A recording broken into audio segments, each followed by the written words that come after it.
છું તો પછી આજીવન અહીંયા બેઠા હોય તો આજીવન જ ખબર પડવી જોઈએ કે અમારા હંગાત આ કેટલી બધી ગેમ રમાઈ ગઈ છે.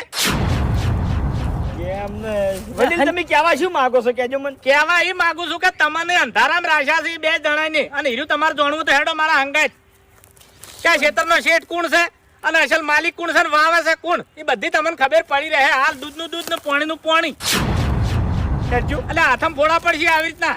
મને ખબર તો પડી જ હતી પણ ભરપારું ગોમ હતું ને એટલે નતો બોલ્યો હું. હવે શાંતિ રાખજી. આ મહેમાને તમને ઓળખી જાત હો. હવે મન નહીં આલું હો. બંધ થઈ જા બંધ.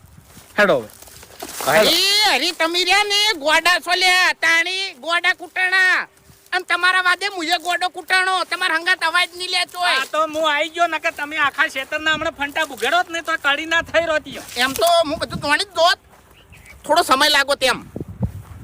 પછી શું કરો સમય લાગો તો ક્ષેત્ર તો ધણીને સોખું થઈ દોત કે ના થાય